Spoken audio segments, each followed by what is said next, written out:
Hello बच्चों, if you are a student of mathematics up to class 12 और आपको किसी भी क्वेश्चन को किसी भी सवाल को करने में कोई भी प्रॉब्लम आ रही है या किसी भी कॉन्सेप्ट को समझने में कोई भी प्रॉब्लम आ रही है तो आप घबराने की, परेशान होने की या इधर उधर भटक कर अपना टाइम बर्बाद करने की कोई ज़रूरत नहीं है। अब आपका अपना चैनल मैथमेटिक्स विद शरद आ चुका है। आपको बस बेल आइकन प्रेस करके इसके चैनल को सब्सक्राइब करना है और इसके वीडियो देखने हैं। आपके सारे कॉन्सेप्ट क्लियर होते जाएंगे और सारी प्रॉब्लम सॉल्व होती हुई चली जाएंगी। Okay, all the best students, let's start your study. बच्चों, today we are starting a new topic. The name is linear equation in two variable, chapter 4।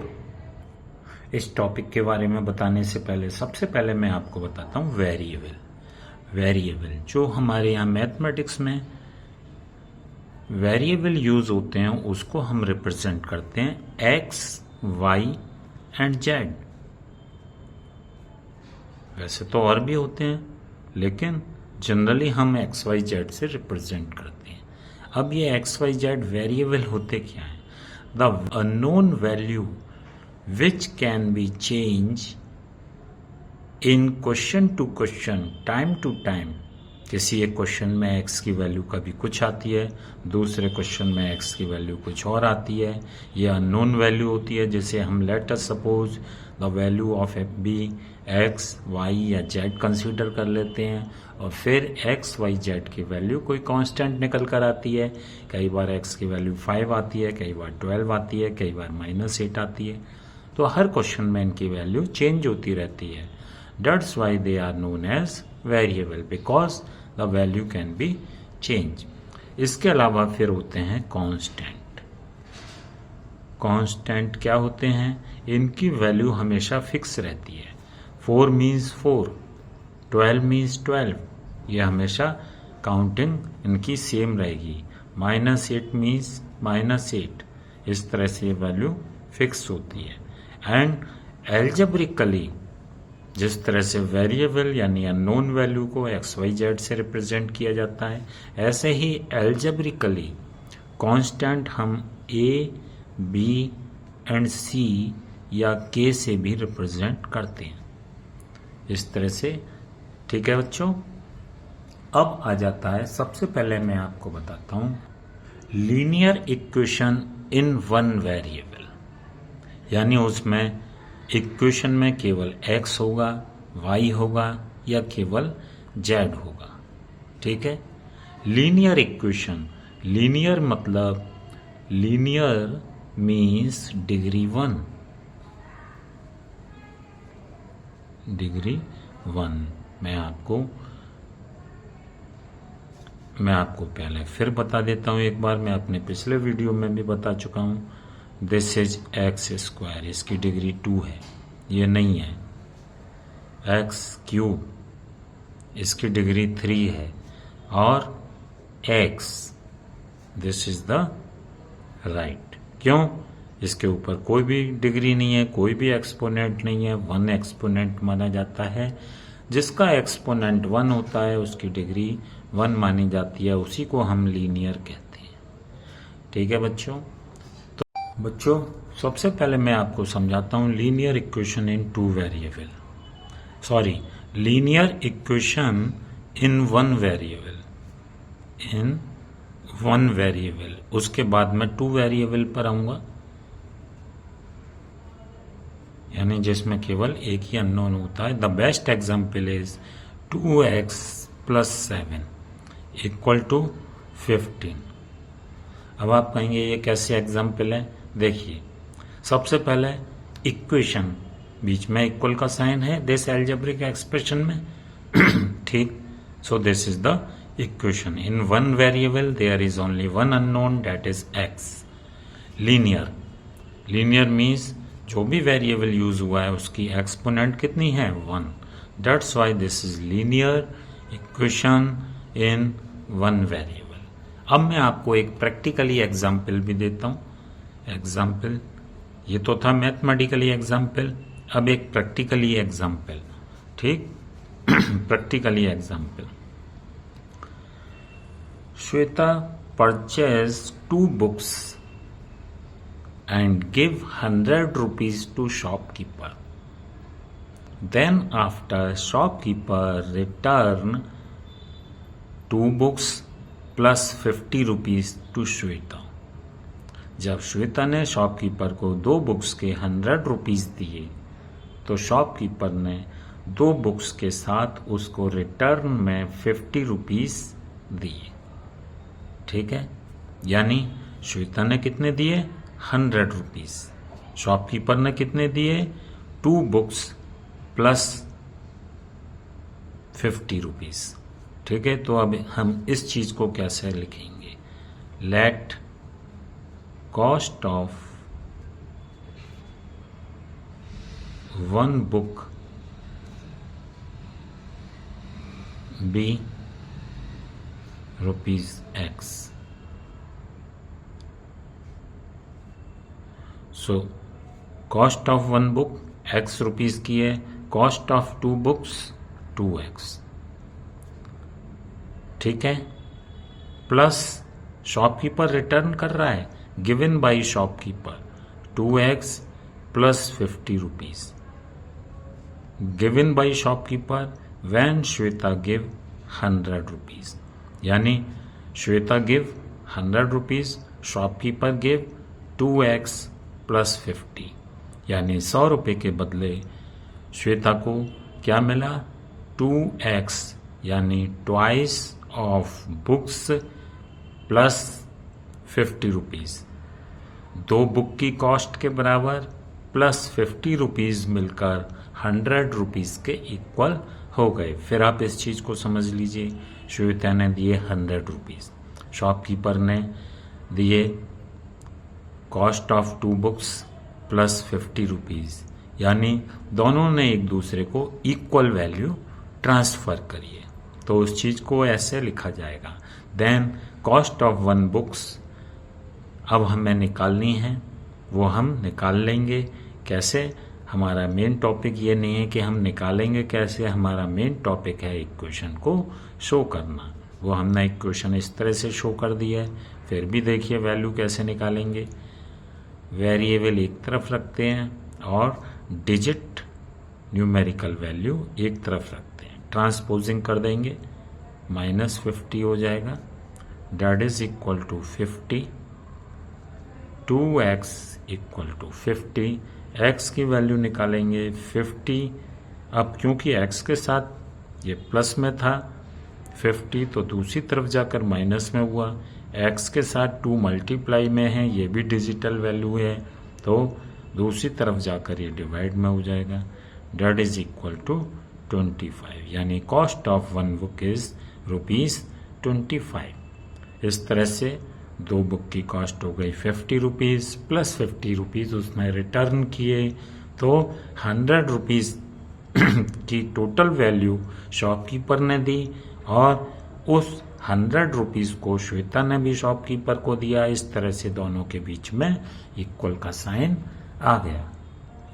अब है हमारा topic linear equation in 2 variable. अभी तक 1 वेरिएबल था, ठीक है। I said to you the cost of 2 books and cost of 3 pens equal to 150 rupees, means cost of 2 books, 2 bracket cost of 1 book, cost of 1 book, and means plus cost of 3 pen, cost of 1 pen, 1 pen का हमने 3 से multiply कर दिया तो वो value हो गई cost of 3 pen. 1 book की कॉस्ट का 2 से मल्टीप्लाई कर दिया तो वो हो गई cost of 2 books is equal to 150 rupees. Mathematically statement हो गया।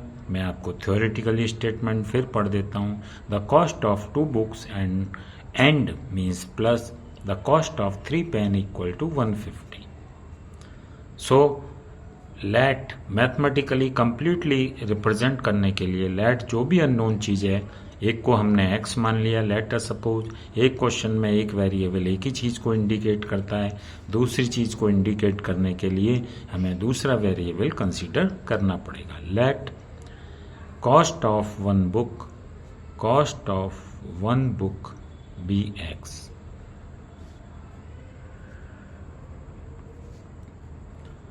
and cost of one pen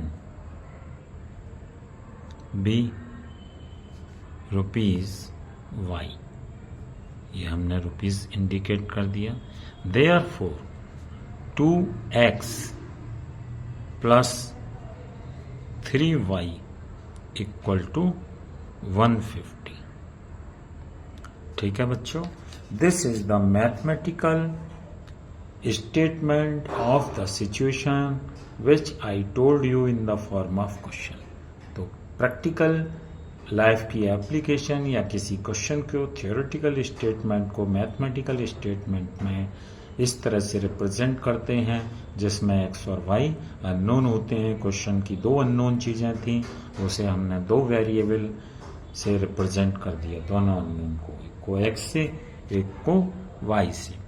अब this is the best example of linear equation. देखिए x की पावर 1 है, एक्सपोनेंट 1 है, y की एक्सपोनेंट 1 है, that's why they are the linear equation. क्यों कह रहा हूं, बीच में इक्वल का साइन है। इन टू वेरिएबल x और y दो वेरिएबल हैं, दो अननोन चीजें हैं, that's why this is linear equation in two variable. I can write this 2x plus 3y, shifting कर लेते हैं 150 को इधर, तो प्लस में था दूसरी तरफ, लेफ्ट हैंड साइड में आ गया -150 इक्वल टू 0। ठीक है बच्चों, what is the general form of this? General form of linear equation ax plus by plus c equal to 0। Here a and b are the coefficient of x, b is the coefficient of y and c is the constant। वैसे a, b और c ये numerical value को represent करते हैं, किसी constant value को। आपने video की स्टार्टिंग में भी मैंने बताया था। Now compare this, the value of a is 2, here a is equal to 2, b is equal to 3 and c is equal to -150। ठीक है बच्चों, अब मैं एक्सरसाइज स्टार्ट करता हूं। Question number 1, the cost of notebook, cost of notebook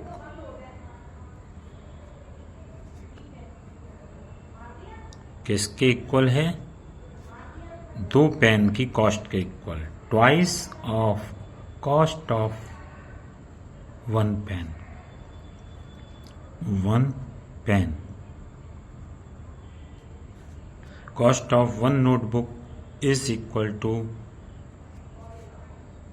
twice of cost of one pen। यानी जितना payment आप वन नोटबुक के लिए करेंगे उतना ही पेमेंट आप 2 पेन की कॉस्ट के लिए करेंगे। लेट कॉस्ट ऑफ, अब इसे हम मैथमेटिकली रिप्रेजेंट कर रहे हैं, तो x और y में जो अननोन वैल्यू है, कॉस्ट ऑफ बुक हमें नहीं मालूम, कॉस्ट ऑफ पेन नहीं मालूम, तो उसे हम वेरिएबल की फॉर्म में लिख देंगे, अननोन टर्म की फॉर्म में। लेट कॉस्ट ऑफ बुक, कौन सी book? One book, be ₹x and cost of one pen be ₹y। Therefore, अब देखिए किस तरह से हम इसे रिप्रेजेंट करेंगे। Cost of one notebook that is x equal to twice cost of one pen y। This is mathematical statement. Theoretical statement को logically हमने इस तरह से लिखा, और x और y की टर्म में लिखते ही, यानी x और y मैं लिख लिया थ्योरी को, तो तो वो कौन सी बन गई? Mathematically statement. अब हम इसे जनरल फॉर्म की टर्म में लिखना चाहेंगे, तो हम कैसे लिखेंगे? वेरिएबल एक तरफ ले लेंगे, 2y को ट्रांसपोज कर लेंगे, शिफ्ट कर लेंगे 2y। अब यहाँ कांस्टेंट तो कुछ है नहीं, इक्वल टू, जब कुछ नहीं बचा तो दूसरी तरफ हम 0 लिख लेंगे। This is the first answer. आप फर्स्ट आंसर ये भी लिख सकते हैं। ठीक है बच्चों। Question number 1 part 1, 2x plus 3y equal to 9.35 बार। मुझे यानी दूसरी साइड में 0 प्रोड्यूस करना है। तो देखिए 2x ऐसी रहेगा, 3y भी ऐसी रहेगा। अब 9.35 बार को मैं इस तरफ को शिफ्ट कर लेता हूं लेफ्ट साइड में, तो 9.35 बार दूसरी साइड में 0 बन गया। Now compare this, that's why. अब ax से कंपेयर कीजिए 2 को, तो हम कहेंगे a is equal to 2। by से कंपेयर कीजिए 3y को, b is equal to 3। And constant से कंपेयर करेंगे तो c is equal to minus 9.35 बार। This is your first answer. Now part second. Part second में दिया x minus y upon 5 minus 10 is equal to 0। Compare ax और इधर है 1x। Therefore हम लिख सकते हैं a is equal to 1। by तो यहां पर है माइनस 1 अपॉन 5y, y से y cancel, therefore b is equal to minus 1 upon 5 and plus c, और यहां है minus 10, therefore c is equal to minus 10। This is your answer. Now part third. ठीक है बच्चों। Minus 2x plus 3y equal to 6। सबसे पहले मैं इसे जनरल फॉर्म में चेंज करूंगा। जनरल फॉर्म में क्या होता है? राइट साइड में 0 होता है। So I can write this, और करके मैं लिख रहा हूं minus 2x plus 3y minus 6 equal to 0। Now compare it. Compare the coefficient of x, therefore by comparison a is equal to minus 2। Compare the coefficient of y, that's why b is equal to 3. And now compare the constant c is equal to minus 6. ठीक है बच्चों, this is your answer. Part 4th, x minus 3y is equal to 0. Now compare the coefficient of x, therefore a is equal to 1. बिल्कुल सही है। Compare the coefficient of y, यहाँ b equal to minus 3 and compare the constant. यहाँ plus C है, यहाँ तो कुछ है ही नहीं, तो कुछ भी नहीं है तो हम 0 कंसीडर करेंगे। Therefore c is equal to 0, या आप इसको ऐसे भी लिख सकते हैं x minus 3y plus 0 is equal to 0। जहाँ कुछ नहीं है वहां हमने 0 मान लिया। अब कंपेयर कर लीजिए, the value of c is 0. So this part also completed. Part 5th, 2x is equal to minus 5y. I can write this 2x by shifting 5y equal to 0. दूसरी साइड मैंने 0 प्रोड्यूस कर लिया and I can write down 2x plus 5y plus 0 equal to 0. You now compare this. Compare the coefficient of x. A is equal to 2, b is equal to 5, and then c is equal to 0. So this part also completed. Now part 6. Now part 6, 3x plus 2 is equal to 0. For the better comparison, I can write this 3x. जब यहाँ कुछ भी नहीं है y का coefficient तो मैं 0 मान लूंगा। जहाँ कुछ नहीं होता that means y, that means 0। 0y plus 2 equal to 0। 3x plus 0y plus 2 equal to 0। It means 3x plus 2। 0 का मल्टीप्लाई y से होगा तो वो 0 हो जाएगा। ठीक बच्चों। Now compare the coefficient of x। a is equal to 3. Compare the coefficient of y, b is equal to 0, and compare the constant c is equal to 2. This is your answer. ठीक बच्चों, next part 7 y minus 2 is equal to 0. यहाँ तो compare कैसे कर सकते हैं, x का तो कोफिशिएंट है नहीं, सो डोंट वरी, हम x का कोफिशिएंट 0 ले लेंगे. 0 कॉमा या 0 मल्टीप्लाई, या मल्टीप्लाई का साइन होता है dot. 0 multiply x plus 1y, जहाँ कुछ नहीं होता, y दे रखा है, y के साथ हम 1 कंसिडर कर सकते हैं, minus 2 equal to 0. Now compare this, ये हमारे जनरल फॉर्म बन चुकी है. This is the general form.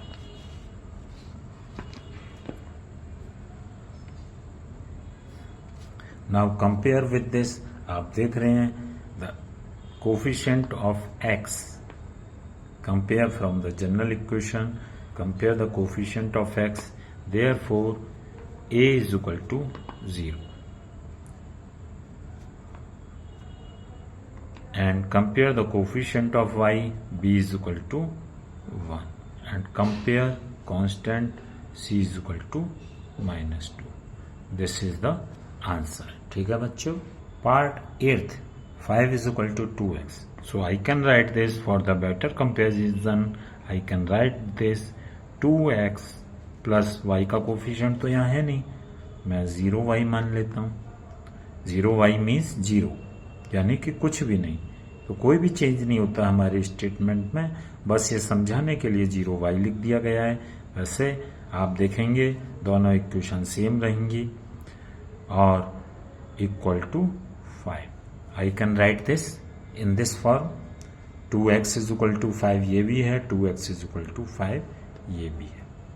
अब एग्जैक्ट फॉर्म लाने के लिए I can write this 2x plus 0y minus 5 equal to 0. अब ये स्टैंडर्ड फॉर्म बन चुकी है. Now you compare this. Compare करके देख लीजिए. a कोफिशिएंट ऑफ x फ्रॉम the general equation. Coefficient of x, a is equal to coefficient of x 2. Therefore a is equal to 2. Compare coefficient of y from the general equation is b. Coefficient of y from the given equation. Therefore, b is equal to 0. Now compare constant last term. Compare constant last term just before equal sign. That is minus 5. So this is the answer. Your exercise is completed. ठीक है बच्चों, इस तरह से आपकी exercise complete होती है. Next video में मैं आपको नेक्स्ट एक्सरसाइज विद कॉन्सेप्ट करवाऊंगा. तब तक के लिए गुड बाय.